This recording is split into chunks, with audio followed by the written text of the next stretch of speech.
നടൻ ഷൈൻ ടോം ചാക്കോ അറസ്റ്റിലായിരിക്കുകയാണ്. ഇപ്പോൾ പോലീസ് സ്റ്റേഷനിൽ ജാമ്യവുമായി ബന്ധപ്പെട്ടിട്ടുള്ള നടപടികൾ പുരോഗമിക്കുകയാണ്. വളരെ പ്രധാനപ്പെട്ട ലഹരി കേസുമായി ബന്ധപ്പെട്ട വളരെ പ്രധാനപ്പെട്ട പല ചോദ്യങ്ങൾക്കും ഷൈൻ ഉത്തരം പറഞ്ഞിട്ടുണ്ട്.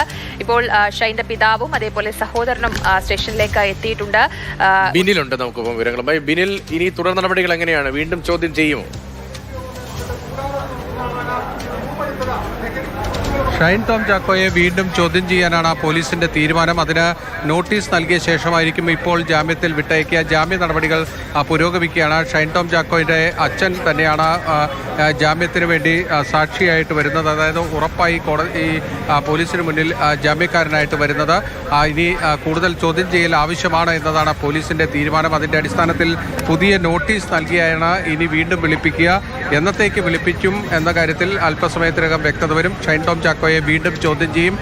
വീണ്ടും ഹാജരാകണമെന്ന് ഷൈൻ ടോം ചാക്കോയോട് അല്പം മുമ്പ് പോലീസ് നിർദ്ദേശം നൽകിയിട്ടുണ്ട്. അതായത് ഈ കേസുമായി ബന്ധപ്പെട്ട കൂടുതൽ തെളിവുകൾ ശേഖരിച്ച ശേഷമായിരിക്കും വീണ്ടും വിളിപ്പിക്കുക എന്നതാണ് നമുക്കിപ്പോൾ മനസ്സിലാക്കാൻ കഴിഞ്ഞിരിക്കുന്നത്. ബിന്നിലാണ് വിവരങ്ങൾ നൽകിക്കൊണ്ടിരിക്കുന്നത്. ഷൈനെ വീണ്ടും ചോദ്യം ചെയ്യാൻ നോട്ടീസ് നൽകി വിളിപ്പിക്കും എന്നാണ് ഏറ്റവും പുതിയ അപ്ഡേറ്റ് ആയി ബിനിൽ അവിടെ നിന്ന് നൽകുന്നത്. ബിനിൽ, ഈ ചോദ്യം ചെയ്യൽ ഇനിയും തുടരും. അതിനൊപ്പം തന്നെ ഈ 29 ഉൾപ്പെടെയുള്ള വകുപ്പുകൾ ചുമത്തിയിട്ടുണ്ടല്ലോ. അപ്പോൾ കൂടുതൽ ആളുകളിലേക്ക് അന്വേഷണം പോകുമെന്നത് പോലീസ് ഉദ്യോഗസ്ഥരുടെ വാക്കുകളിലും അവരുടെ നടപടികളിലും ഒക്കെ വ്യക്തവുമാണ്. അതുപോലെ 2 പേരുകൾ, ഷൈനുമായി ചേർന്ന് 2 പേരുകൾ കൂടി പുറത്തേക്ക് വരികയും ചെയ്തു. അപ്പോൾ കൂടുതൽ വിപുലമായ അന്വേഷണത്തിലേക്ക് പോകുമ്പോൾ കൂടുതൽ വിപുലീകരിക്കപ്പെട്ട ഒരു പ്രത്യേക സംഘം തന്നെ ഉണ്ടാകുമോ ഈ അന്വേഷണത്തിന്?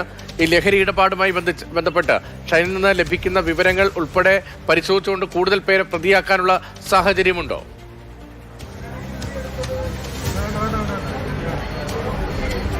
NDPS ആക്ടിലെ സെക്ഷൻ 29 ചുമത്തിയതോടുകൂടി തന്നെ നമ്മൾ മനസ്സിലാക്കേണ്ടത് ഗൂഢാലോചന കുറ്റമാണ്. ഗൂഢാലോചന എന്തായാലും ഒരാൾക്ക് ഒറ്റയ്ക്ക് ചെയ്യാൻ കഴിയില്ല.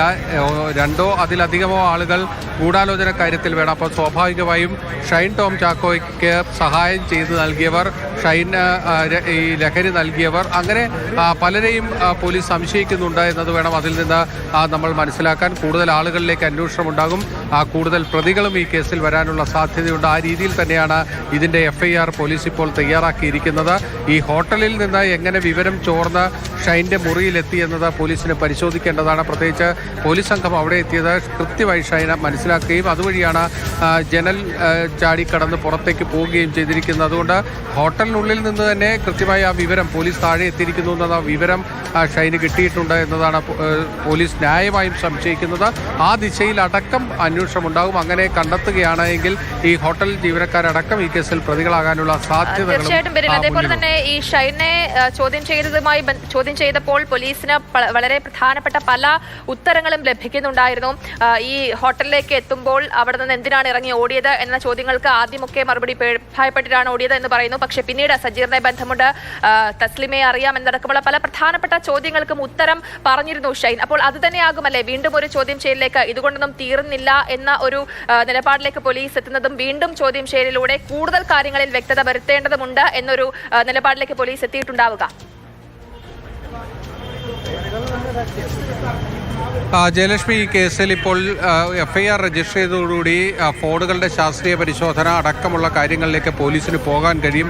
അത്തരത്തിലുള്ള കൂടുതൽ തെളിവുകൾ ശേഖരിച്ചു കഴിഞ്ഞാൽ ഷൈൻ ടോം ചാക്കോയെ വീണ്ടും ചോദ്യം ചെയ്യേണ്ടതുണ്ട്. അതുകൊണ്ട് ഇപ്പോൾ തന്നെ നോട്ടീസ് നൽകി വിടുകയാണ് പോലീസ് ചെയ്യുന്നത്. അതായത് ജാമ്യത്തിൽ വിടുന്നതിനൊപ്പം തന്നെ ഷൈൻ ടോം ചാക്കോയുടെ കയ്യിലേക്ക് വീണ്ടും ചോദ്യം ചെയ്യലിന് ഹാജരാകാനുള്ള ഒരു നോട്ടീസും കൂടി നൽകിക്കൊണ്ടായിരിക്കും പോലീസ് വിടുക. ഷൈന് സൗകര്യപ്രദമായ ഒരു ദിവസം, അതാണ് പോലീസ് ഇപ്പോൾ മുന്നോട്ട് വച്ചിരിക്കുന്ന നിബന്ധന.